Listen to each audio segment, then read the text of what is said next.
वो हवेली के अंदर दाखिल ही हुआ था कि नैना उसके कदमों में जाकर गिरी थी।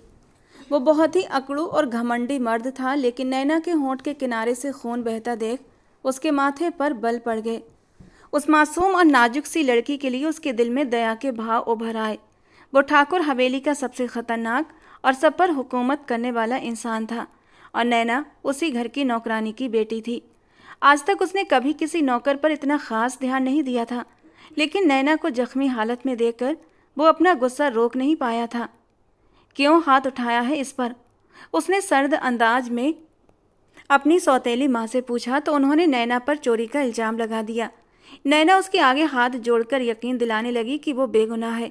अचानक हार्दिक ठाकुर को वही लम्हा याद आ गया जब इसी तरह उसकी माँ पर भी इल्जाम लगाया गया था, और ये याद करते ही उसके शरीर की रगें गुस्से के मारे तन उठी थीं। आइंदा कोई इस पर हाथ नहीं उठाएगा। अगर किसी ने इसे चोट पहुंचाने की कोशिश की तो वो अपनी ज़िंदगी के आखिरी दिन गिनना शुरू कर दे। तुम किस हक से इस लड़की की तरफदारी कर रहे हो? ये एक नौकरानी है और नौकरानी की तरह ही इसके साथ व्यवहार किया जाएगा। उसकी सौतेली माँ ने आगे बढ़कर कहा था, लेकिन हार्दिक भी दो कदम आगे बढ़ा। नौकरानी थी लेकिन है नहीं, क्योंकि आज से ये मेरी। वो बोलते बोलते अचानक रुक गया। उसने नैना की ओर गौर से देखा। 16 साल की मासूम सी नैना। उसकी जबान कुछ कहते कहते रुक गई थी, क्योंकि नैना उससे बहुत छोटी थी। वो बहुत बड़ा और आलीशान कमरा था जिसे देखकर किसी शहजादे के कमरे का गुमान होता था। सारी लाइटें बंद थीं, खिड़की के पर्दे हटे हुए थे और चांदनी कमरे के अंदर आ रही थी।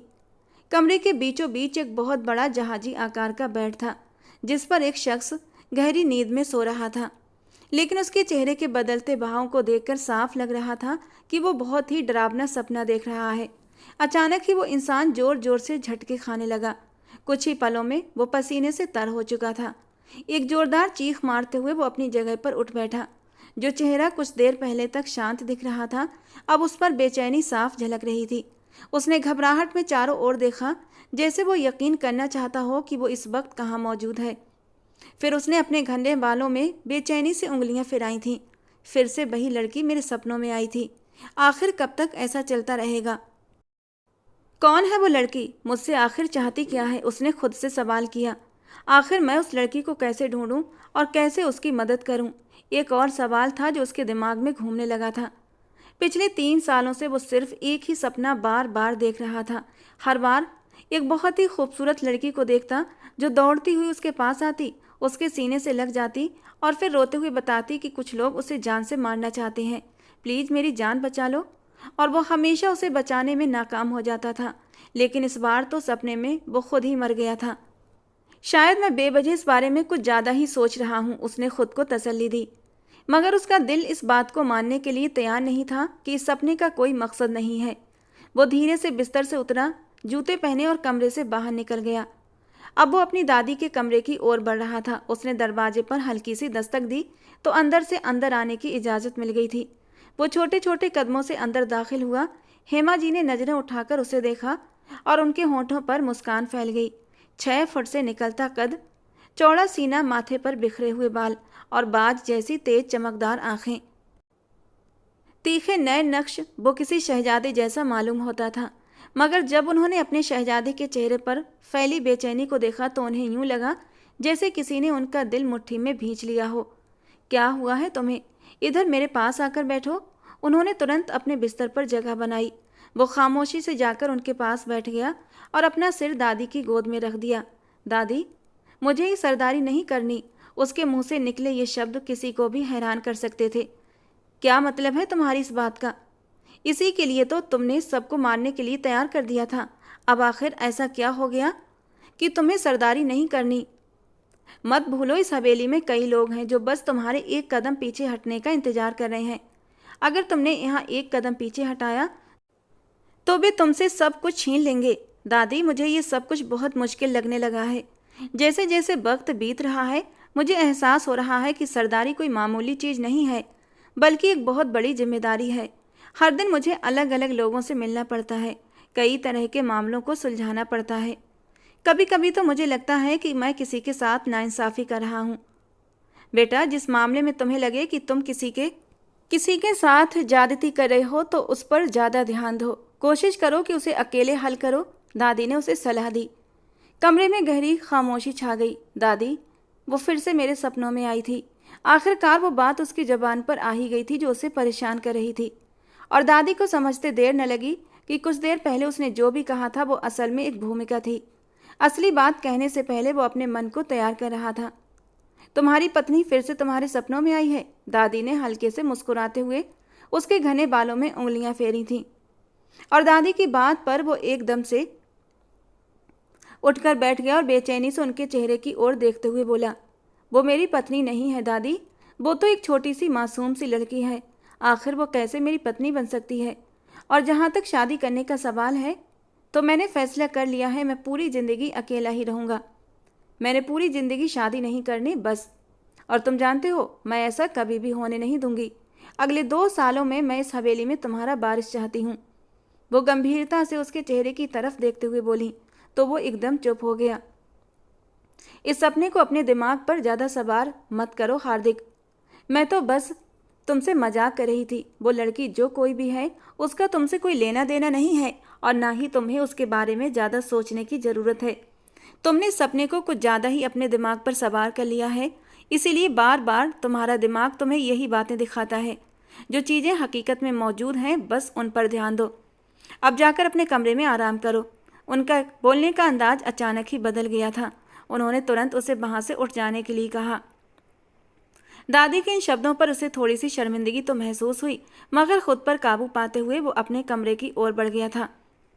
मम्मी, मैंने हवेली में काम करने नहीं जाना, वो ये बात कोई 10वीं बार कह चुकी थी, मगर उसकी माँ का जवाब वही था, अरे तुम कैसे नहीं जाओगी? मैंने बड़ी मुश्किल से बड़ी मालकिन से बात की है, वो मेरी जगह तुम्हें काम पर रखने के लिए तैयार हुई हैं। अगर तुम काम नहीं करोगी तो घर का खर्च कैसे चलेगा? अपने बाप को तो तुम जानती थी, वो कितना बड़ा अय्याश इंसान था। और आपको भी मालूम है कि मुझसे किसी की गुलामी वाला काम नहीं होता। आप मुझसे सारे घर के काम करवा लें, मैं करने के लिए तैयार हूँ, मगर किसी के नीचे काम करना ये मुझसे नहीं होगा। वो आंखों में आंसू लिए बेबसी से कहने लगी। आस्था जी ने उसका हाथ मजबूती से पकड़ा और उसे तसल्ली देते हुए कहा, जैसे ही मेरी आंखें ठीक होती हैं मैं खुद हवेली जाऊंगी। सिर्फ 15 दिनों की ही तो बात है, मेरी आंखों से पट्टी उतर जाएगी। सिर्फ 15 दिन वहाँ जाकर काम कर लो और फिर बहुत बड़ी शादी भी आने वाली है जहाँ उन्हें नौकरों की ज़रूरत होगी। और तुम जानती हो वे लोग शादियों में अपने नौकरों को कितना ज़्यादा तोहफे देते हैं। मैं चाहती हूँ तुम भी कुछ हासिल कर लो ताकि हमारा अगला महीना आराम से निकल जाए और आंखों के ऑपरेशन के लिए जो कुछ भी हमने उधार लिया है वो भी आराम से निकल जाएगा। उन्होंने पहले से ही जैसे सब कुछ सोच रखा था और ये सुनकर नैना को समझ आ गया कि अब उसकी बात की कोई अहमियत नहीं है। वो खामोशी से उठी और अपने कमरे में जाकर बैठ गई। उसकी आंखों से लगातार आंसू बह रहे थे। आंखें बंद करके वो भगवान जी को याद करने लगी। भगवान जी, आपने हमें इतना गरीब क्यों बनाया है? ये कहकर नैना फूट फूट कर रोने लगी। वो एक गरीब मजदूर की बेटी थी। करीब 1 साल पहले ही उसके पापा का देहांत हो गया था और वैसे भी उसका बाप कोई मेहनती इंसान नहीं था। कभी कभार ही काम पर जाता और ज़्यादातर घर पर बैठकर ही अय्याशियाँ करता था। लेकिन बाप के मरने के साथ तो उन पर और भी मुसीबतें आने लगीं। उनके घर में मुश्किलों का सिलसिला जैसे शुरू हो गया था।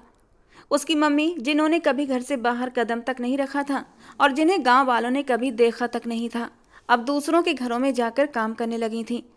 जो थोड़े बहुत पैसे उनके हाथ आते उसी से वे अपने 3 बच्चों का पेट पाल रही थी। नैना जब अपनी माँ की ये हालत देखती तो उसका दिल खून के आंसू रोता था, क्योंकि उस गांव में कोई भी उसकी माँ की इज्जत नहीं करता था। गांव के सब लोग उसके साथ बुरा बर्ताव करते थे, सिर्फ इसलिए कि वो अकेली अपने बच्चों की परवरिश कर रही थी।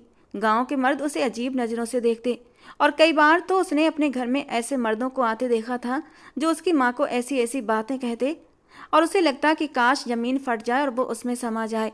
आस्था जी की आंखों में भी आंसू आ जाते। उनके बस में नहीं था, वरना ऐसे मर्दों को मुंह पर चप्पल मार कर घर से निकाल दें। लेकिन उनकी इतनी हैसियत नहीं थी कि गांव के मर्दों से निपट सकें।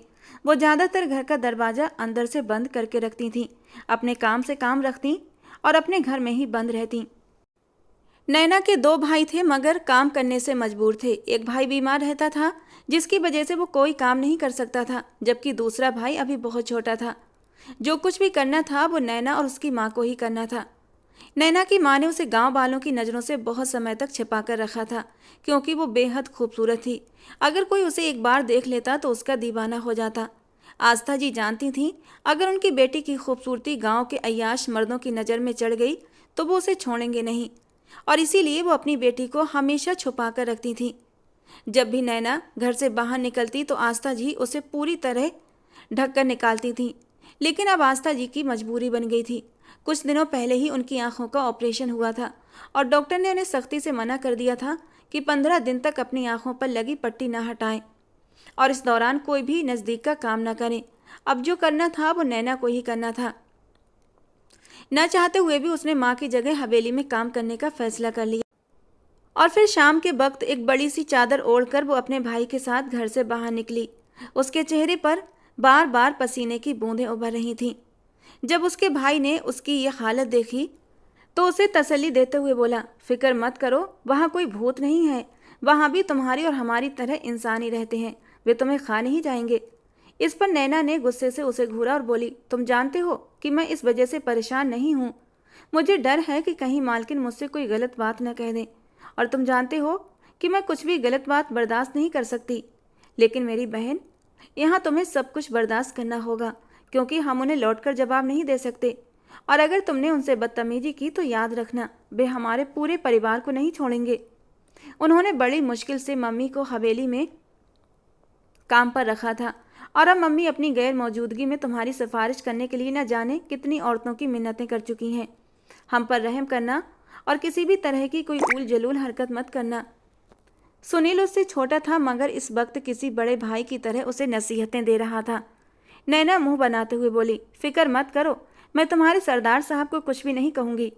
तो मेरे सरदार साहब को कुछ कह भी नहीं सकती, वरना वो तुम्हें उठाकर ऐसी जगह फेंक देंगे जहाँ से तुम्हारी वापसी नामुमकिन हो जाएगी।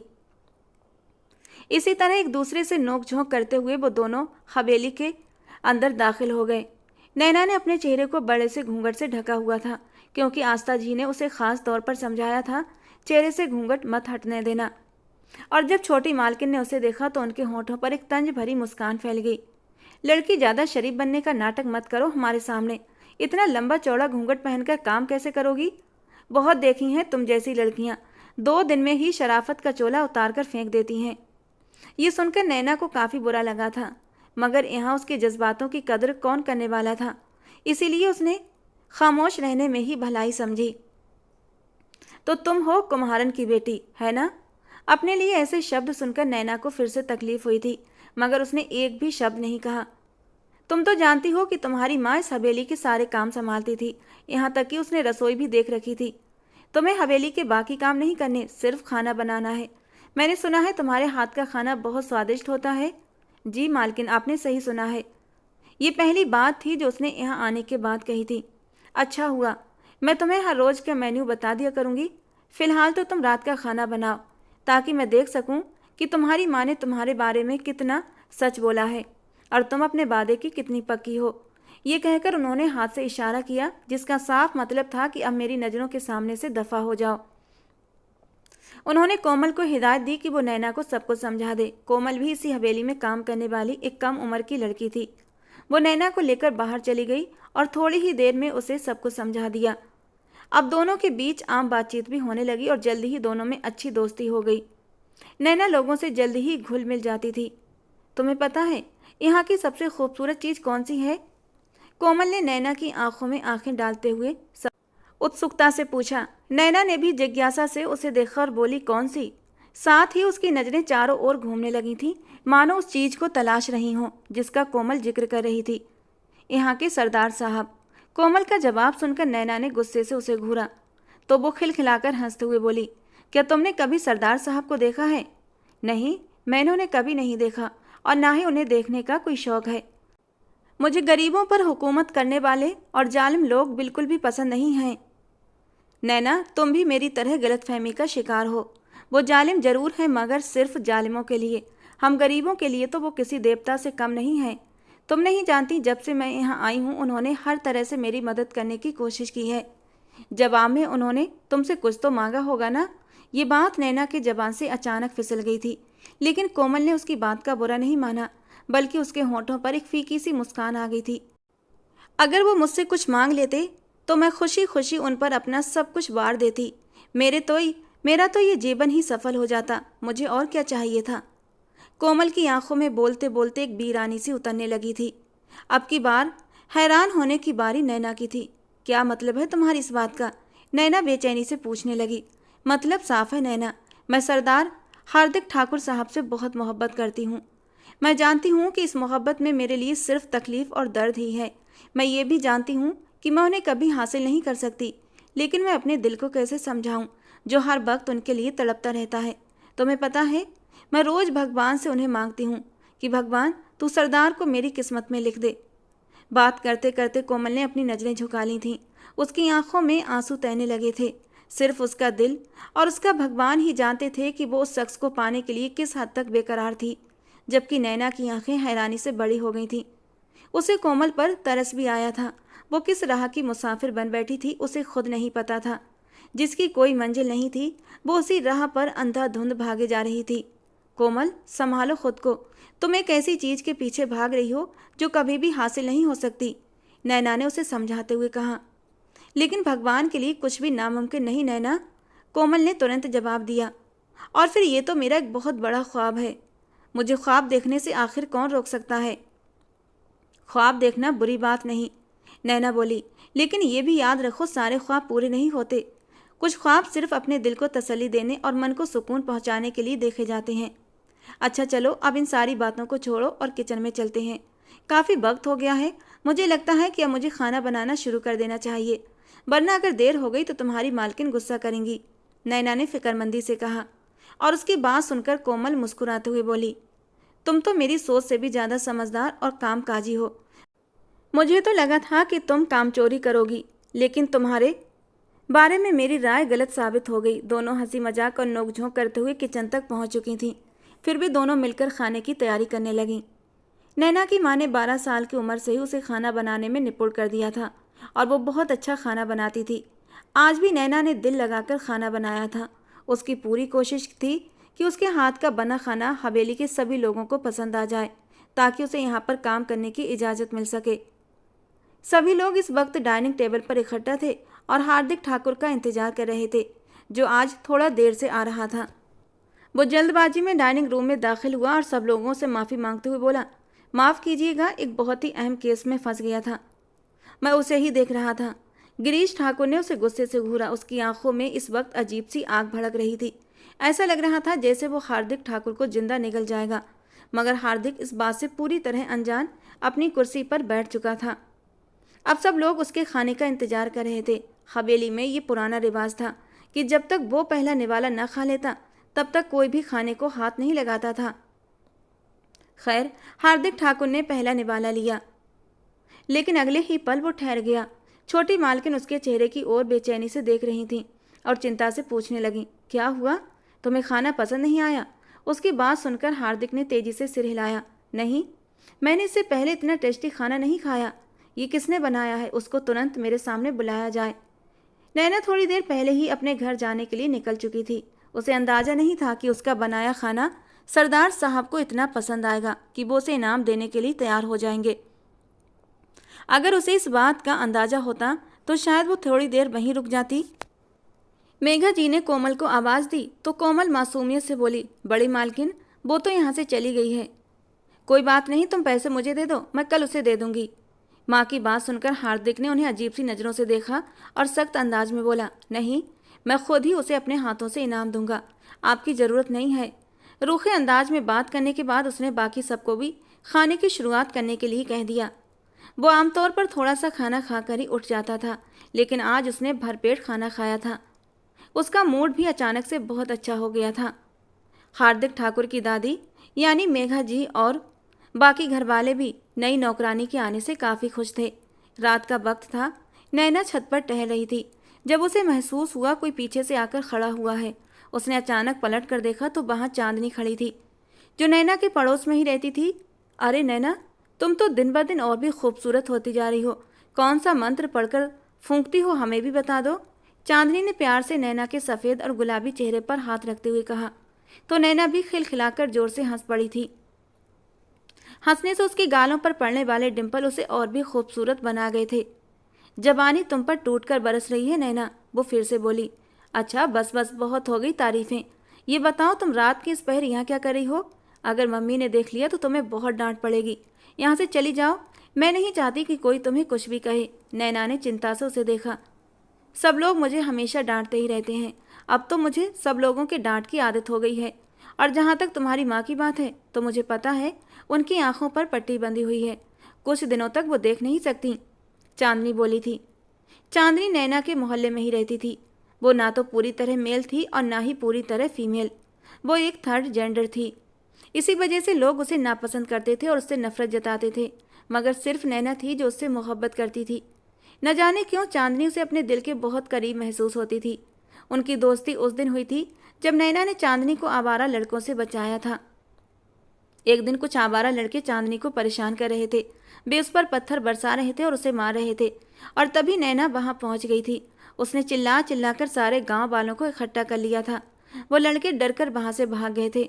उस दिन नैना अपने भाई के साथ थी और नैना ने चांदनी को समझाया था कि दोबारा कभी भी ऐसी सुनसान जगहों पर अकेले मत जाना जहां तुम्हें डर लगे कि कोई तुम्हें तंग कर सकता है। इसके बाद चांदनी रोज ही उसके घर आने लगी थी। वो भी उसकी ही उम्र की थी। उसके अपने घर वाले उससे बहुत नफरत करते थे और हर महीने के बाद उसे घर से निकाल देते। यूं वो शहर चली जाती, वहां नाच गाने से थोड़े पैसे कमा लेती और फिर वापस लौट आती। जब वो पैसे घर लाती तो उसकी माँ फिर से खुश हो जाती और कुछ दिनों के लिए उसे अपने घर में रखने को तैयार हो जाती। अभी कुछ दिनों पहले ही वो शहर गई थी और वहां से एक मोटी रकम लेकर वापस आई थी। उसने अपनी जेब से 1000 रुपये निकाले और नैना के हाथ में रख दिए। इतने ज़्यादा पैसे देखकर नैना परेशान हो गई। वो बोली, ये मुझे क्यों दे रही हो, मैं इनका क्या करूं? चांदनी मुस्कुराते हुए बोली, ये मैंने तुम्हारे लिए कमाए हैं, तुम अपने लिए एक बहुत ही प्यारा सा जोड़ा बनवाना, नीले रंग का, क्योंकि नीला रंग तुम पर बहुत सूट करता है। और ये मेरा तुम्हारे लिए खास आशीर्वाद है। जिस दिन तुम ये जोड़ा पहनकर जाओगी उसी दिन तुम्हें तुम्हारी जिंदगी का राजकुमार भी मिल जाएगा। तुम्हें वैसा ही इंसान मिलेगा जैसा तुमने अपने ख्वाबों में देखा है। वो बहुत खूबसूरत होगा और सबसे बढ़कर वो तुम्हारे हुस्न का दीवाना हो जाएगा, तुम्हारी मोहब्बत में पूरा का पूरा डूब जाएगा। वो तुम्हारी ही तरह सोचता होगा, तुम्हारी ही तरह दूसरों की मदद करके खुशी महसूस करता होगा, तुम्हें अपनी ज़िंदगी में शामिल करेगा और तुम्हारी ज़िंदगी एकदम से बदल जाएगी। चांदनी उसे दुआएं देती जा रही थी, जबकि नैना हैरानी और बेचैनी से उसकी बातें सुन रही थी। क्या ये मुमकिन है कि एक आम सी गरीब लड़की को एक शहजादा मिल जाए? चांदनी ने प्यार से उसका हाथ थामा और बोली, तुम किसी शहजादी से कम नहीं हो और इस दुनिया में कुछ भी मुमकिन है। बस तुम्हें अपने भगवान पर यकीन रखना होगा। इतना कहकर चांदनी चुप हो गई और उठकर जाने लगी। नैना ने अचानक उसका बाजू पकड़ लिया। उसे अंदर ही अंदर कोई अजीब सा एहसास हो रहा था। उसे चांदनी का दिया हुआ आशीर्वाद बिल्कुल भी पसंद नहीं आया था, जैसे कुछ गलत होने वाला हो। तुम कहाँ जा रही हो? आज ना तो मुझसे बातें कर रही हो और ना ही मुझसे जिद कर रही हो कि मैं तुम्हारे साथ देर तक बैठूं, बल्कि आज तो तुम खुद ही जाने लगी। क्या तुम मुझसे नाराज हो? नैना ने बेचैनी से पूछा। चांदनी ने हल्के से मुस्कुराते हुए सिर हिलाया। मैं इस सारी दुनिया से नाराज हो सकती हूँ नैना, इस दुनिया से मुंह मोड़ सकती हूँ, सारी दुनिया के लिए बद्दुआ कर सकती हूँ, लेकिन मैं कभी भी तुम्हारे लिए बद्दुआ नहीं कर सकती। तुमने मुझे कभी ये एहसास नहीं होने दिया कि मैं तुमसे या बाकी लोगों से अलग हूँ। आज मैं एक बहुत ही लंबे सफ़र से वापस आई हूँ, मेरी तबीयत ठीक नहीं है, घर जाकर थोड़ा आराम करूँगी। इतना कहकर वो चुपचाप छत से कूदकर वहाँ से चली गई, जबकि नैना काफ़ी देर तक उस जगह को देखती रही जहाँ से चांदनी गई थी। साथ ही उसके दिमाग में चांदनी के कहे सारे शब्द घूमने लगे। उसके होंठों पर खुद ब खुद एक मुस्कान आई थी। उसने चांद को देखा जो इस वक्त उसके शहजादे के कमरे के बाहर भी मौजूद था और उसके कमरे को रोशन कर रहा था। अगले दिन जब वो सोकर उठी तो सबसे पहले उसने चांदनी के घर जाने का फैसला किया, मगर वहां जाकर उसे पता चला कि चांदनी रात से ही कहीं निकल गई थी। ये सुनकर उसका दिल बहुत बेचैन हो गया, क्योंकि आज से पहले कभी ऐसा नहीं हुआ था। वो लगातार यही सोचने लगी, आखिर वो कहाँ जा सकती है। उसने शहर में अपनी एक दोस्त के जरिए फ़ोन करवाया। ये नंबर खुद चांदनी ने ही उसे दिया था। अक्सर जब वो शहर जाया करती तो नैना इसी नंबर पर कॉल करके उसकी खैरियत मालूम कर लिया करती थी, मगर इस बार दूसरी तरफ से यही जवाब मिला कि चांदनी यहाँ नहीं आई। यही सब सोचते हुए वो हवेली चली आई थी। उसने वो कपड़े अपनी मासी को दे दिए थे ताकि वे सिलाई कर दें। वो जल्द से जल्द वो जोड़ा पहनने के लिए बेताब थी। अभी उसने किचन के अंदर कदम ही रखा था कि उसे अपनी मालकिन की आवाज़ सुनाई दी। उसने बेख्याली में एकदम से पलट कर देखा तो वहाँ कविता जी खड़ी थीं। वे उसे अजीबो-गरीब नज़रों से देख रही थीं। नैना बहुत हसीन थी, यहाँ तक कि उसका हुस्न हवेली की औरतों से भी बढ़कर था और यही बात कविता जी को बेचैन कर रही थी। वो छोटे छोटे कदम उठाती हुई इसके पास आई। उन्होंने फौरन नैना के हाथों को अपने हाथों में पकड़ लिया और उन्हें यूं महसूस हुआ जैसे उन्होंने नरम और मुलायम रुई को छू लिया हो। बेख्याली में उन्होंने पूछा, क्या तुम अपने घर में कोई काम नहीं करती? नैना ने फौरन सिर हिलाते हुए कहा, छोटी मालकिन, मैं घर में सिर्फ खाना बनाया करती थी, जिसका सामान भी मम्मी ही मुझे काट कर देती थी। दरअसल मम्मी ने मुझे बहुत ही लाड प्यार में पाला है। वो मुझसे कोई काम नहीं करवाती थी। अब जब मम्मी बीमार हो गई तो उन्होंने मुझे यहाँ भेज दिया है। वो बहुत ही सादगी से जवाब दे रही थी। ओह, लेकिन तुम्हें यहाँ पर बहुत सारे काम करने होंगे। कविता जी के कहने पर नैना ने हैरानी से कविता जी की ओर देखा, जिन्होंने कल ही तो कहा था कि उसकी जिम्मेदारी सिर्फ किचन तक सीमित होगी। मगर छोटी मालकिन, आपने तो कहा था कि मैं सिर्फ किचन का काम। इससे पहले कि वो कुछ और कहती, कविता जी का हाथ उठा और उसके चेहरे पर एक गहरा निशान छोड़ गया। ये उसके लिए बहुत ही हैरानी और बेइज्जती का दूसरा झटका महसूस हुआ था। नैना अविश्वास से कविता जी की ओर देखने लगी। खबरदार, अगर तुमने मेरे सामने जबान चलाने की कोशिश की तो तुम्हारी जबान गले से खींच लूंगी। उन्होंने उंगली उठाकर धमकाने वाले अंदाज में कहा तो नैना डर के मारे आंखों में आंसू लिए एकदम चुप हो गई। उसे समझ आ गया था ये औरत अपनी आदत से मजबूर है और उसकी यही आदत है कि वो हर बेबस पर जुल्म करती थी। चलो अब मेरी नज़रों के सामने से दफ़ा हो जाओ और जाकर सीढ़ियों की सफाई शुरू करो। कोमल, यहाँ आओ। उन्होंने गुस्से से चिल्लाते हुए कोमल को पुकारा था और कोमल, जो कि दरवाजे के पीछे छुपी खड़ी थी, तुरंत भागती हुई अंदर आई थी। जी छोटी मालकिन, आपने मुझे बुलाया। इसने आज पूरी हवेली की सफाई करनी है और तुम्हें इस पर नज़र रखनी है। ये कोई भी काम चोरी न करे। बात पूरी करके वे वहाँ से चली गईं, जबकि कोमल हैरानी से नैना से पूछने लगी, क्या तुमने छोटी मालकिन के साथ कोई बदतमीजी की है? जबकि नैना ने तुरंत सिर हिलाकर मना कर दिया। तो फिर उन्होंने तुम्हें सज़ा क्यों दी? वो खुद भी हैरान थी। चिंता मत करो, मैं भी तुम्हारे साथ हवेली की सफाई करवा दूंगी। तुम अपना दिल छोटा मत करना। उन्होंने सफाई की शुरुआत सीढ़ियों से की थी और इसी बीच हार्दिक ठाकुर थोड़ी देर पहले ही उठा था। उसके सिर में तेज दर्द हो रहा था। आज उसने डेरे पर जाने का इरादा भी रद्द कर दिया था। वो पूरा दिन हवेली में ही बिताना चाहता था। नैना सीढ़ियाँ साफ कर चुकी थी और अब लॉन्ज की सफाई कर रही थी जब उसने छोटे छोटे कदमों से नीचे उतरना शुरू किया। नींद पूरी न होने की वजह से उसकी आंखें बंद हो रही थीं। सिर दर्द के चलते उसने फैसला किया था कि वो पहले जाकर कॉफ़ी पिएगा और फिर सोने की दोबारा से कोशिश करेगा। लेकिन ये क्या, उसके कदमों के निशान फिर से उसी जगह बनते जा रहे थे जहाँ पर नैना ने अभी अभी कुछ ही देर पहले सफाई की थी। और ये देखकर नैना के दिल को कुछ हुआ। इतनी मुश्किल से तो उसने सफाई की थी और अब वो जहाँ जहाँ से गुजर रहा था वो फिर से पोंछा लिए उसके पीछे पीछे जा रही थी। अचानक उसने पलट कर देखा। नैना ने झट से अपनी गर्दन झुका ली। ए लड़की, तुम यहाँ क्या कर रही हो? उसने रौबदार आवाज़ में पूछा। उसे सामने खड़ी लड़की एक मासूम बच्ची सी महसूस हुई थी। गर्दन झुकाने की वजह से वो उसका चेहरा साफ नहीं देख पाया था और ना ही हार्दिक ठाकुर को उसमें कोई दिलचस्पी थी। साहब जी, मैं सफाई कर रही थी, उसने बड़ी ही मासूमियत से जवाब दिया था और एक झटके में हार्दिक के पूरे वजूद में एक सनसनी सी दौड़ गई थी। उसकी आंखें पूरी तरह खुल गईं। तुम सफाई कर रही थी? तुम तो अभी बहुत छोटी हो, तुम्हें तो स्कूल में होना चाहिए। तुम इन कामों में क्यों लग गई हो? ये पहली बार था जब उसने नज़रें उठाकर उसे देखा था। नैना 16 साल की एक जवान बेहद हसीन लड़की थी और उसी पल नैना की वो झील सी नीली आंखें और उन आंखों में हार्दिक ठाकुर एक पल के लिए डूब सा गया था। कितनी ही देर तक वो पलकें झपकाना भूल गया। वो एकदम पत्थर बन गया था। जैसे उसके वजूद में जान ना हो, वो बार बार आंखें झपकने लगा, जैसे यकीन कर रहा हो सामने खड़ी लड़की वही है। हाँ, ये वही लड़की थी जिसे वो कई बार अपने सपनों में देख चुका था। वही नीली गहरी झील सी आंखें, और आज वो उसके सामने खड़ी थी। उसने बेचैनी से अपनी आंखें मली और दोबारा देखा। शायद वो फिर से कोई सपना देख रहा है, लेकिन ना तो दृश्य बदला और ना ही वो लड़की उसकी आंखों के सामने से हटी। उसका दिल अचानक एकदम तेजी से धड़कने लगा। वो बिना कुछ कहे तेजी से वहां से निकल गया, जबकि नैना हैरानी से अपने साहब जी को देखती रही। कोमल ने उसके बारे में बड़ी बड़ी बातें की थीं। वो बहुत गुस्सैल है, किसी से सीधे मुंह बात नहीं करता। उसके चेहरे पर हमेशा गुस्से के भाव रहते हैं।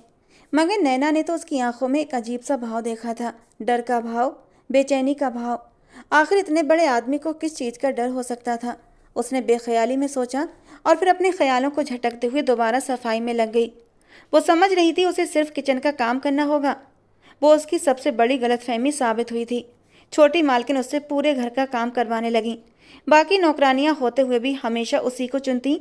जब वो काम करके फ्री होती तो उसका पूरा जिस्म दर्द से टूटा हुआ महसूस होता। रात के वक्त ही उसे थोड़ी सी राहत मिलती थी, जब वो अपने घर पर चैन से सो पाती थी। एक हफ्ता गुजर चुका था, अब सिर्फ 8 दिन और बचे थे जो उसे किसी तरह काटने थे। जिस शादी का लालच देकर उसकी माँ ने उसे हवेली भेजा था, वो शादी भी अब पोस्टपोन हो चुकी थी। दरअसल दादी ने जो रिश्ता तय किया था वे अपने पोते यानी हार्दिक ठाकुर की शादी हार्दिक की माँ की सहेली की बेटी से करना चाहती थीं, क्योंकि हार्दिक की सगी मरी हुई माँ की ख्वाहिश थी। लेकिन अभी शीना की ग्रेजुएशन पूरी नहीं हुई थी। वो चाहती थी पहले उसकी पढ़ाई पूरी हो जाए, और हार्दिक ठाकुर ने भी इस बात पर कोई विरोध नहीं जताया था। वो भी दादी की खुशी के लिए तैयार हो गया था। मगर जब से उसने नैना को इस हवेली में देखा था, तब से उसे अपना इरादा डगमगाता हुआ महसूस होने लगा था। रात के समय भी वो नैना के बारे में ही सोच रहा था। उसके दिमाग में एक जंग सी चल रही थी। उसका दिमाग उसे तर्क दे रहा था।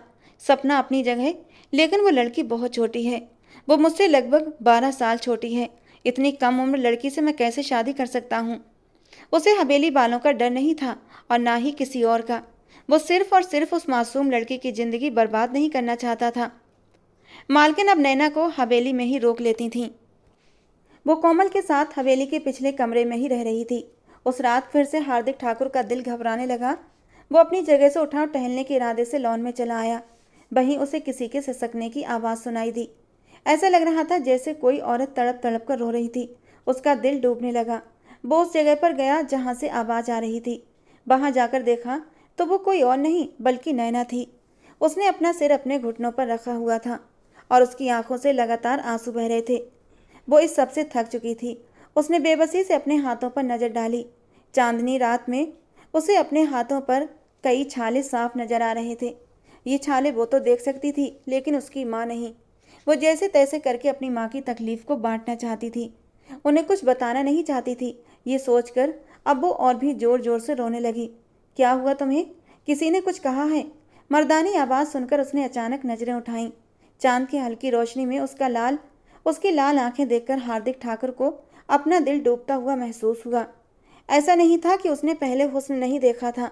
उसने नैना से भी ज़्यादा हसीन लड़कियां देखी थीं, मगर इस लड़की में एक अजीब सी कशिश थी जो उसे अपनी ओर खींच रही थी। शायद कुछ सपनों का भी असर था कि अब वो कुछ ज़्यादा ही इस लड़की के बारे में सोचने लगा था। सरदार साहब की आवाज़ सुनकर नैना ने झट से सिर हिलाया और अपने आंसू जल्दी जल्दी पोंछने लगी। उससे पहले कि वो वहां से उठकर जाती, हार्दिक ठाकुर ने मजबूती से उसका हाथ पकड़ लिया। वो खुद अपनी इस हरकत पर हैरान था। उसकी आंखों में देखते हुए वो ठोस शब्दों में बोला, मैं इस हवेली का बेटा जरूर हूँ, लेकिन याद रखना मैं इस हवेली का सरदार भी हूँ। अगर तुम मुझे नहीं बताओगी तो मैं खुद पता लगवा लूँगा, और फिर उसके बाद न सिर्फ तुम्हें सजा दी जाएगी बल्कि उस इंसान को भी सजा मिलेगी जो तुम पर जुल्म कर रहा है। और उसकी ये बात सुनकर नैना और भी जोर जोर से रोने लगी। हार्दिक ठाकुर का दिल कर रहा था वो उसका सिर अपने सीने पर रख ले और उसके आंसू बहुत ही प्यार से साफ करे, मगर ये सिर्फ एक इच्छा थी। अभी ना तो उसका कोई हक था, ना ही वो इस लड़की को किसी गलतफहमी में डालना चाहता था। सरदार साहब, छोटी मालकिन मुझ पर बहुत जुल्म करती हैं। मुझे नहीं पता कि वो मुझसे इतनी नफरत क्यों करती हैं, लेकिन जब से मैं यहाँ आई हूँ उन्होंने मेरे साथ बहुत बुरा बर्ताव किया है।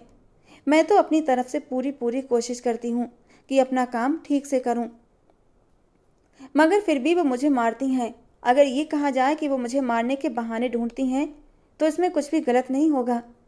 मैंने तो उन्हें खुश करने के लिए हर तरह से कोशिश कर ली, मगर वे मुझसे कभी खुश नहीं होती। ये कहते हुए नैना ने अपने हाथ आगे किए। आज उन्होंने मुझसे पूरे दिन कुएं से पानी निकलवाया था, जबकि हवेली में और भी नौकर मौजूद थे, मगर ये काम उन्होंने सिर्फ और सिर्फ मुझसे ही करवाया। ये कहते ही वो फिर से रोने लगी। अब उसका वजूद हिचकियों की जद में आ चुका था, जबकि हार्दिक ठाकुर काफ़ी देर तक खड़ा खामोशी से उसकी ओर देखता रहा और फिर बहुत ही ठंडे शब्दों में बोला था, अपने कमरे में जाओ, रात के वक्त अकेली लड़की का आसमान के नीचे बैठना ठीक नहीं है। ये कुछ शब्द थे जो हार्दिक ठाकुर ने कहे थे और वो चुपचाप उठी और अपने कमरे में चली गई, जहाँ कोमल गहरी नींद में सो रही थी। उस रात फिर वो अपने भगवान से शिकवे शिकायतें करती रही। हार्दिक ठाकुर अपने कमरे में जाने के बजाय सीधा अपनी माँ के कमरे में चला गया। वो उसकी सौतेली माँ थी, जिससे वो खुद भी बहुत नफरत करता था, मगर सिर्फ और सिर्फ अपने पिता की वजह से चुप रहता था। हार्दिक बेटा, आज तुम्हें अपनी माँ की याद कैसे आ गई? वो जो आईने के सामने बैठी हुई थी, अपनी खूबसूरती संवारने में व्यस्त थी। हार्दिक ठाकुर को अपने सामने देखकर वो हैरान रह गई। मुझे बेटा कहकर मत पुकारा करो, मैं तुम्हारी असलियत अच्छे से जानता हूँ। अगर मैं कुछ कहता नहीं तो इसका ये मतलब नहीं कि मैंने तुम्हें माफ़ कर दिया है। तुम्हारा तो फैसला मैंने भगवान पर छोड़ दिया है। उसका ठंडा अंदाज, उसके पथरीले शब्द सुनकर एक पल के लिए तो वो घबरा गई, मगर अगले ही पल खुद पर काबू पाते हुए बोली, मुझे समझ नहीं आ रहा तुम्हें कैसे यकीन दिलाऊं कि मैं बेगुनाह हूँ। तुम जितनी भी कोशिश कर लो, मगर मैं कभी भी तुम्हारे झूठ पर यकीन नहीं करूँगा। मैंने तुम्हें खुद मामा से बात करते सुना था। तुमने मेरी माँ को मार दिया सिर्फ इसलिए कि तुम मेरे पापा से शादी कर सको। गुस्से से उसकी आंखें लाल हो गईं। खैर, मैं इस बारे में बात नहीं करना चाहता, वरना मेरी ये नफरत अभी और इसी वक्त जुनून में बदल जाएगी और मैं ऐसा कुछ करने पर मजबूर हो जाऊंगा जिसके बाद मुझे सिर्फ और सिर्फ नुकसान ही उठाना पड़ेगा। वो भी चुप हो गई थी, जानती थी इस बारे में बात करना बेकार है। आज के बाद तुम किसी भी नौकरानी से हद से ज़्यादा काम नहीं कर पाओगी। अभी उसने बात पूरी भी नहीं की थी कि हार्दिक की सौतेली माँ जोर से हंसते हुए बोली, तो तुम्हें शिकायत पहुंच गई? मुझसे किसी ने भी कोई शिकायत नहीं की है, मैं खुद वो सब कुछ देख सकता हूँ। मगर मेरे बच्चे, तुम तो उस वक्त जिरगे में मौजूद होते हो, आखिर तुम कैसे वो सब कुछ देख सकते हो? और जिस लड़की की तुम बात कर रहे हो, उसके हुस्न की वजह से तुम ऐसा कह रहे हो। मैं इस बात से बेखबर नहीं हूँ कि उसके हुस्न का जादू तुम पर चल चुका है। बस कर जाएं, वरना मुझसे बुरा कोई भी नहीं होगा। वो गले की पूरी ताकत से चिल्लाया था तो कविता जी भी एकदम से खामोश हो गई। मेरा मकसद आपको सिर्फ चेतावनी देना था। अगर इसके बावजूद भी आपने उस लड़की को किसी भी तरह की तकलीफ पहुंचाई तो मुझसे बुरा कोई भी नहीं होगा। थोड़ी देर पहले तक वो सभी नौकरों की तरफ से होकर बात कर रहा था, मगर अब उसने नैना का नाम सीधे तौर पर ले लिया था। कुछ देर तक वो कविता जी को खून भरी निगाहों से घूरता रहा, फिर वहां से अपने कमरे में चला आया, जबकि कविता जी गुस्से के मारे बल खाकर रह गई थी। अगले दिन शाम के वक्त नैना किचन में खाना बना रही थी जब कविता जी गुस्से से दंदनाती हुई किचन में दाखिल हुई थी। उसे बात करने का मौका दिए बिना ही उन्होंने उसके गाल पर एक थप्पड़ रखा था और वो मुंह के बल जमीन पर गिरी। नाक जमीन से टकराने की वजह से नाक से खून बहने लगा था, जिसे उसने बाएं हाथ से बेदर्दी से साफ किया। कविता जी गुस्से से आग बबूला होते हुए उसे बाल से पकड़कर उठाने लगी और फिर एक और जोरदार थप्पड़ मारते हुए बोली, तुम्हें क्या लगता है कि तुम सरदार साहब को अपने हुस्न और अपनी मासूमियत के जरिए अपने काबू में कर लोगी? ये सिर्फ और सिर्फ तुम्हारी गलतफहमी है। मैं ऐसा कभी भी नहीं होने दूंगी। तुम्हारा ये हुस्न आज मैं बर्बाद कर दूंगी, ताकि तुम दोबारा कभी भी किसी मर्द को अपनी इस खूबसूरती से आकर्षित न कर सको। ये कहकर उन्होंने एक गर्म चिमटा उठाया। नैना उनकी आंखों का मतलब समझ गई थी। वो बिन पानी की मछली की तरह तड़पने लगी और खुद को आज़ाद करवाने की कोशिश करने लगी, मगर कविता जी की पकड़ बहुत मजबूत थी। उन्होंने वो चिमटा उठाया। इससे पहले वो उसे नैना के गालों पर रखती, नैना ने उन्हें जोर से पीछे धक्का दिया और भागती हुई बाहर चली गई। कविता जी ने अपनी एक नौकरानी को आदेश दिया कि वो नैना को पकड़ कर लाए, मगर इससे पहले कि वो नौकरानी नैना को पकड़ पाती, हार्दिक ठाकुर हवेली के अंदर दाखिल हो चुका था। नैना उसके कदमों में गिर गई और फूट फूट कर उससे मदद की भीख मांगने लगी। जो कुछ भी कविता जी उसके साथ करने वाली थी, वो सब कुछ उसने हार्दिक को बता दिया। हार्दिक की आंखों में गुस्से की तेज लहर उठी थी, लेकिन उसने कविता जी की ओर एक बार भी नहीं देखा था, बल्कि मजबूत कदमों से संध्या मासी के पास पहुंचा, जो इस हवेली में बरसों से काम कर रही थी। भगवान का नाम लेकर मुझे सच बताओ, मुझे जवाब दो, क्या ये सच है? इससे पहले वो कुछ कहती, कोमल बीच में बोल पड़ी, छोटे साहब ये सच है। हार्दिक ठाकुर उसकी हिम्मत पर खुलकर मुस्कुराया था। उसने अपनी जेब से बटुआ निकाला और कोमल के हाथ पर रखते हुए कहा, ये तुम्हारा इनाम है। कोमल ने बेचैनी से बटुआ खोला जो नोटों से भरा हुआ था। उसका चेहरा खुशी से चमक उठा। आखिर इस लड़की में ऐसा क्या है कि तुम हमेशा इसकी साड़ लेते हो? कविता जी चिल्लाकर बोली थी। क्योंकि ये पीड़ित है और आप अत्याचारी हैं, जालिम हैं। आप जानती हैं मैं हमेशा दुखी और पीड़ितों का साथ देता हूँ, फिर भी आप मुझसे ये सवाल क्यों कर रही हैं? ये कहकर उसने कंधों से पकड़कर नैना को उठाया था और ठीक उसके सामने खड़ा होकर उसके चेहरे को देखने लगा। दूधिया सफ़ेद चेहरे पर थप्पड़ का निशान साफ दिखाई दे रहा था। डर से कांपते गुलाबी होंठ, आंसुओं से भीगी काली बड़ी बड़ी पलकों की झालर। इस वक्त वो मासूमियत की इंतहा पर थी। हार्दिक के दिल ने एक पल में ही नैना के लिए फैसला कर लिया था और फिर अगले ही पल वो बोला, जहाँ तक इस लड़की का सवाल है तो ये लड़की मेरी। बात करते करते वो अचानक खामोश हो गया। वो जज्बातों में भरकर कोई जल्दबाजी नहीं करना चाहता था। उसने खुद को संभाला, जबकि नैना भी हैरत से उसके चेहरे को देखने लगी। ये लड़की मेरी हवेली में काम करने वाली एक नौकरानी है। उसने बात पूरी की। ये कहते हुए जितनी तकलीफ उसके दिल को हुई थी सिर्फ वही महसूस कर सकता था। दूसरी तरफ न जाने क्यों नैना को भी ये शब्द अच्छे नहीं लगे थे। शायद वो भी कुछ और ही सुनने की उम्मीद कर रही थी। आज उसका इस हवेली में आखिरी दिन था। कल से उसकी माँ को ही काम पर वापस आना था। वो खामोशी से उस शाम हवेली से निकल गई। उसने कोमल से भी मुलाकात नहीं की थी। घर जाने के बाद उसका मूड बहुत ख़राब था और जब उसने अपनी माँ को अपने साथ गुजरे हालात के बारे में बताया तो वो भी परेशान हो गई। उसकी माँ को भी गुस्सा आ रहा था। वो तो सोच भी नहीं सकती थी कि हवेली वाले उनकी बेटी पर इतना जुल्म करेंगे। उन्होंने फैसला कर लिया कि वो अब इस हवेली में काम नहीं करेंगी। अब वो दूसरे गांव में बनी चौधरी की हवेली में काम करने के लिए जाने लगी थी। नैना को घर आए हुए लगभग 20 दिन हो चुके थे और ये 20 दिन उसने किस कदर बेचैनी से गुजारे थे ये वही जानती थी। कुछ ही दिनों बाद उसे पता चला हवेली में हार्दिक ठाकुर की शादी की तैयारियां हो रही हैं और ये सुनकर उसका दिल तेजी से धड़क उठा। उसकी आंखों में आंसू आ गए थे। वो खुद नहीं जानती थी आखिर उसे किस बात पर अफसोस हो रहा है। कच्ची उम्र की दहलीज थी। नई नई जवानी ने उस पर रंग रूप बिखेरा था। नई नई जवानी के जज्बात दिल में उबाल मार रहे थे। पहली पहली मोहब्बत का एहसास था, लेकिन वो इस एहसास को कोई भी नाम नहीं दे पा रही थी। वो हार्दिक ठाकुर से मोहब्बत कर बैठी थी और उस नादान को इस मोहब्बत का एहसास नहीं था। बस उस मोहब्बत की आग में अंदर ही अंदर झुलस रही थी।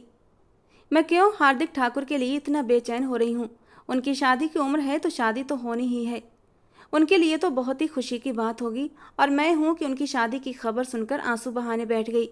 आखिर मैं हार्दिक ठाकुर के मुंह से कुछ सुनने के लिए बेचैन क्यों हूँ? क्यों मेरी ये बेचैन आंखें उनकी राह तकती हैं? उन्होंने मुझसे कोई वादा नहीं किया था। उन्होंने तो सिर्फ मेरे साथ हमदर्दी दिखाई थी। शायद वो इस हमदर्दी को कुछ और ही रंग दे बैठी थी। वो अक्सर तन्हाई में सोचती थी, मगर जब उसकी आंखों के सामने अपने साहब की वो नज़रें घूमती, जिस अंदाज में उसने उसे देखा था वो बाकी चौंका देने वाला था, तो वो फिर से खुशफहमी में डूब जाती थी।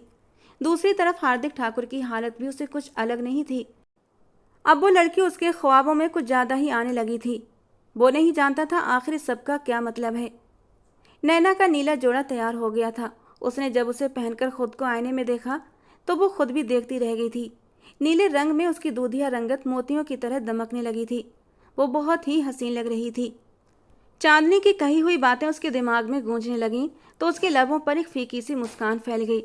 चांदनी ने तो कहा था कि जिस दिन वो ये जोड़ा पहनेगी उस दिन उसे उसके ख्वाबों का शहजादा मिल जाएगा, मगर उसके शहजादे का तो दूर दूर तक कोई नामो निशान नहीं था। वो खुद ही अपनी सोच पर हंस पड़ी थी और चांदनी को याद करते हुए उसे नादान कह दिया। आज उसका इरादा अपनी दोस्त कोमल से मिलने का था। वे दोनों अक्सर नदी के किनारे बैठकर मिला करती थीं और ढेर सारी बातें करती। हार्दिक ठाकुर जो किसी पंचायत से वापस आ रहा था, जब उसने कोमल को नदी की ओर जाते देखा तो उसे नैना का ख्याल आ गया। अब वो ये तो जान चुका था कि उन दोनों में दोस्ती है और इस लड़की का दीदार करने के बहाने उसने भी अपनी गाड़ी का रुख नदी की ओर कर दिया। कोमल अपने साहब के जज्बातों को कुछ हद तक समझ चुकी थी, मगर उसे कोई तकलीफ नहीं थी, क्योंकि मोहब्बत पर किसी का जोर नहीं चलता और ना ही हम किसी को अपने दिल से मोहब्बत करने पर मजबूर कर सकते हैं। उसने खुद को तसल्ली दे ली थी और ये बात भी कबूल कर ली थी कि हार्दिक ठाकुर आसमान का चांद है और वो ज़मीन की खाक है और उन दोनों का मिलन नामुमकिन है, कभी नहीं हो सकता।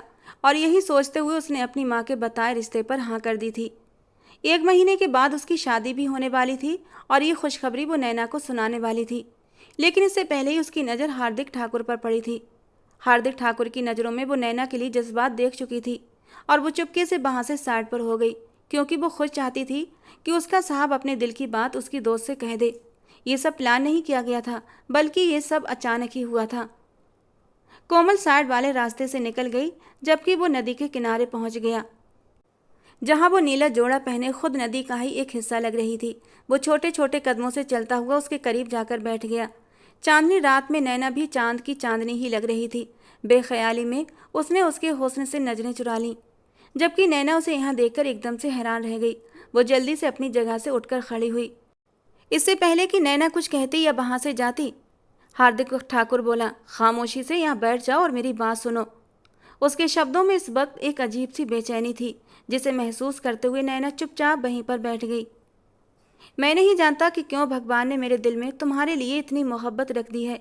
हकीकत तो ये है कि अब मैं तुमसे दूर रहने के बारे में सोच भी नहीं सकता। मैं ये भी जानता हूँ हमारी उम्र में बहुत फ़र्क है। मैं तुमसे बहुत बड़ा हूँ, इससे कोई फ़र्क नहीं पड़ता। इससे पहले कि वो कुछ कहता, नैना खुद ही बोल पड़ी। वो अपनी जल्दबाजी पर हैरान भी थी और शर्मिंदा भी हो रही थी।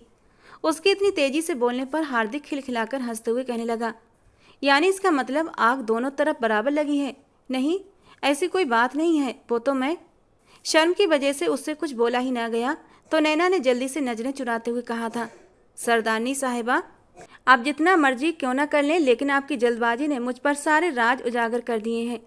वो खुलकर मुस्कुरा रहा था। उसे बाकी दिली खुशी महसूस हो रही थी। मैंने अपनी दादी से कल रात ही तुमसे शादी की बात की थी, मगर आपकी शादी तो किसी और से हो रही है। किसी को भी मेरी दुल्हन के बारे में अभी तक नहीं बताया गया। वो बाहर पढ़ाई कर रही थी, मगर कल रात ही उसने मुझे कॉल की। उसे मुझ में कोई दिलचस्पी नहीं है। वो अपने क्लास फेलो को पसंद करती है। उसने ये बात बहुत ही सामान्य अंदाज में कही थी, जबकि नैना हैरान होकर कहने लगी, कोई आपसे शादी से कैसे इनकार कर सकता है? ये सुनकर हार्दिक फिर से मुस्कुरा दिया और उसके सिर पर हल्के से हाथ रखते हुए कहने लगा, अभी ये तुमने दुनिया नहीं देखी है और ना ही तुम ज़्यादा लोगों से मिली हो। तुमने सिर्फ और सिर्फ मुझे ही देखा है। तुम नहीं जानती ये दुनिया कितनी हसीन है, कितनी खूबसूरत है। अगर तुम्हें मुझसे भी कोई खूबसूरत आदमी मिल जाए तो हो सकता है तुम फ़ौरन मेरा हाथ छोड़कर। हार्दिक ने शरारती अंदाज में कहते हुए नैना के दिल को टटोलना चाहा। मैं कभी भी आपको नहीं छोड़ूंगी और ना ही कभी छोड़ने का इरादा रख सकती हूँ। मैंने दिल लगी नहीं की, मैंने मोहब्बत की है, और मोहब्बत में दिल का सुकून होता है। मोहब्बत में महबूब एक ही होता है, चाहे उसमें कितनी भी खामियां क्यों ना हो, चाहे वो कितना भी जालिम क्यों ना हो, फिर भी हमें उसमें अपना भगवान नज़र आता है। अपना भगवान बदला नहीं जाता, वरना मोहब्बत में दाग हो जाता है और मोहब्बत बेमानी हो जाती है। तुम जितनी छोटी हो, बातें भी उतनी ही बड़ी बड़ी करती हो। खैर, आज शाम को हवेली वाले तुम्हारे घर में रस्म करने के लिए आएंगे। अभी फ़िलहाल मंगनी करेंगे और जब तुम पूरे 18 की हो जाओगी तब मैं तुम्हें अपना बनाने आऊँगा। अब ये 1 साल और 4 महीने तो कैसे ही ना कैसे हमने गुजारने ही हैं। इतनी कम उम्र में मैं तुम्हारे ऊपर कोई जुल्म नहीं करना चाहता। उसने नैना की छोटी सी नाक को दबाते हुए प्यार से कहा था और नैना अपनी नज़रें झुकाने पर मजबूर हो गई थी। उसका दिल तो चाह रहा था कि कह दे, मुझे ये इंतज़ार मंजूर नहीं, मुझे अभी आपकी दुल्हन बनना है। लेकिन अब वो इतनी बेशर्म भी नहीं हो सकती थी कि मुंह फाड़कर अपनी शादी की बात हार्दिक ठाकुर से कर देती। मगर छोटी मालकिन, उसने अपने नए अंदेशे का इजहार किया। उस औरत की फ़िक्र मत करो, मैं उसे कोई अहमियत नहीं देता। मैंने पापा को उसकी हकीकत के बारे में सब बता दिया है और पापा ने उसे हवेली से बाहर निकाल दिया है। अब उसकी हमारी हवेली में कोई जगह नहीं है। तुम उस हवेली की नई सरदारनी होगी। दादी हर मामले में तुम्हारी मदद करेंगी, तुम्हें कोई भी परेशानी नहीं आएगी, और अगर कोई भी परेशानी आएगी तो तुम्हारे पास मैं हमेशा मौजूद रहूँगा। तुम्हें अगर कोई बात समझ में ना आए तो मैं तुम्हें समझाने के लिए वहाँ पर रहूँगा। गांव वाले क्या कहेंगे? नैना ने बोलना चाहा तो हार्दिक उसकी बात काटते हुए बोला, मैं अपने भगवान के अलावा किसी के सामने जवाबदेह नहीं हूँ। मैं तुमसे शादी कर रहा हूँ, जिसका हुक्म मुझे मेरे भगवान ने भी दिया है। मुझे कोई फ़र्क नहीं पड़ता कि तुम गरीब घराने से संबंध रखती हो। मुझे सिर्फ इतना पता है कि भगवान ने तुम्हें मेरे नसीब में लिखा हुआ है, और मैं कैसे अपने इतने खूबसूरत नसीब से नज़रें चुरा सकता हूँ। अपनी बात पूरी करके वो थोड़ा सा नैना के करीब हुआ था और अपने नरम होंठ उसके माथे पर रख दिए, जबकि नैना तो अंदर तक सन रह गई थी। ये स्पर्श उसकी रग रग में नशा बनकर उतर चुका था। वो कुछ बोल ही नहीं पाई थी। दिल की धड़कनें बेतहाशा धड़कने लगी थीं। जबकि हार्दिक वहाँ से चला गया और फिर ठीक 1 साल 4 महीने पलक झपकते गुजर गए थे। नैना के ठीक 18वें बर्थडे पर हार्दिक उसे अपनी दुल्हन बनाने आया था। फिर पूरे गांव ने देखा था कि यह काम सी लड़की के लिए एक राजकुमार आया था और उसे अपनी राजकुमारी बनाकर ले गया। उनकी शादी बहुत धूमधाम से हुई थी। शादी की पहली रात जब हार्दिक कमरे में दाखिल हुआ तो नैना से सब्र न हुआ था। गिन गिनकर उसने ये दिन काटे थे। उसका जी चाहा वो भागकर हार्दिक के सीने से लिपट जाए और उसे अपनी बेकरारियां बताए। हार्दिक भी कम बेकरार नहीं था, लेकिन वो एक मैच्योर मर्द था और खुद के जज्बातों को काबू करना जानता था। उसने अपने जेब से खूबसूरत सा डिब्बा निकाला था जिसमें हीरे का नेकलेस था। उसने नैना की सुराहीदार गर्दन में उसे पहना दिया। नेकलेस पहनाते हुए हार्दिक ने उसकी नरम गर्दन को अपनी उंगलियों से छूना शुरू कर दिया था और धीरे धीरे उसने नैना को अपने करीब किया था, जबकि नैना तो खुद ही जल्दी से उसकी गोद में चढ़कर बैठ चुकी थी। हार्दिक ने उसे अपने बाजुओं में समेट लिया। उसके गाल पर होंठ रखते हुए बोला, बहुत तड़पाया है तुमने मुझे, एक एक पल का हिसाब लूँगा। वो अपनी एक आंख दबाता हुआ जज्बातों से भारी आवाज़ में बोला था और नैना उसकी बात का मतलब समझकर अपना सर शर्माते हुए उसके सीने में छुपा गई थी। हार्दिक ने हंसते हुए उस नाजुक सी लड़की को अपनी बाहों में समेट लिया था। हार्दिक के हाथ धीरे धीरे उसके नाजुक वजूद पर रेंगने लगे थे और उन हाथों का स्पर्श नैना बेखुद होते हुए महसूस कर रही थी और अंदर ही अंदर शर्म के मारे सिमटती जा रही थी। और जब हार्दिक के हाथ शरारत करते हुए उसकी नरम धड़कनों पर पहुंचे तो नैना के होंठों से एक सिसकी निकली थी। साथ ही साथ उसने हार्दिक के हाथों को कसकर पकड़ लिया था। क्या हुआ नैना, आज तो मैं तुम पर टूटकर बरसना चाहता हूँ।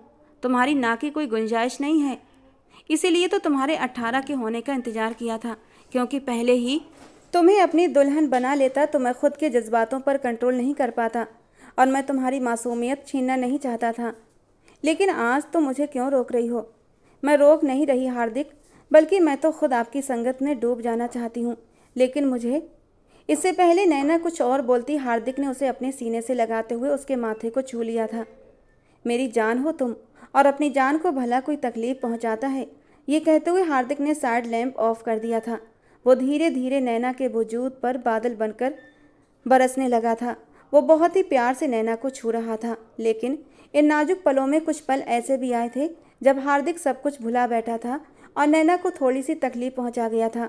लेकिन इस तकलीफ में भी नैना को सुकून मिला था। उसने कसकर हार्दिक की कमर को पकड़ लिया था और हार्दिक अपनी मोहब्बत की शिद्दतें उस पर उंडेलने लगा था। उस रात दोनों की मोहब्बत एक दूसरे को पाकर पूरी हो चुकी थी। वो जो एक मामूली मजदूर की बेटी थी, अब मलिका बनकर हवेली पर राज कर रही थी। चांदनी उस दिन के बाद से उससे मिलने नहीं आई थी। न जाने वो कहाँ चली गई थी। नैना दुआ करती थी कि वो जहाँ भी हो बस खुश हो। चांदनी का दिया हुआ आशीर्वाद पूरा हो चुका था। उसे बाकी उसका राजकुमार मिल चुका था। इस पर वो अपने भगवान का जितना भी धन्यवाद करती कम था। हर गुजरते दिन के साथ हार्दिक की मोहब्बत और भी जुनून पकड़ती जा रही थी और उसकी ये बेकरारी और जुनून देखकर सब लोग दांतों तले उंगली दबाते थे। अब उसे वो सपने आना भी बंद हो गए थे जिसमें नैना उसके सीने से लिपटकर मदद की गुहार लगाती थी। लेकिन वो अपने इन सपनों का रीजन जानना चाहता था। आखिर उसे नैना पहले से ही सपनों में दिखाई क्यों देती थी? और यही सब कुछ जानने के लिए हार्दिक एक दिन एक बाबा जी के पास गया था और बाबा जी ने उसके हाथ की रेखाएं देखते ही पहचान लिया था। बच्चे, ये तेरा पुनर्जन्म है। पिछले जन्म में तो इसी लड़की से मोहब्बत करता था, लेकिन पिछले जन्म में तुम एक दूसरे को पा नहीं सके थे। इससे पहले ही तुम्हारे दुश्मनों ने तुम्हें एक दूसरे से जुदा कर दिया था और अपनी अधूरी मोहब्बत पाने के लिए तुम लोगों ने दूसरा जन्म लिया था। और ये सब जानकर हार्दिक के दिल से सारे वहम, सारे डर निकल चुके थे। मोहब्बत सच्ची हो तो भगवान इस जन्म में नहीं तो दूसरे जन्म में हमें हमारी मोहब्बत से ज़रूर मिलाते हैं। 1 साल बाद उसने हवेली को हवेली का वारिस भी दे दिया था, जिससे कि उसकी अहमियत और भी बढ़ गई थी और हार्दिक ठाकुर पहले से भी ज़्यादा नैना का दीवाना हो चुका था। तो दोस्तों, आज की हमारी कहानी आपको कैसी लगी कमेंट बॉक्स में ज़रूर बताना। पसंद आई हो तो प्लीज़ लाइक करना। रोज़ एक नई और रोमांटिक कहानी सुनने के लिए हमारे चैनल को भी सब्सक्राइब करना।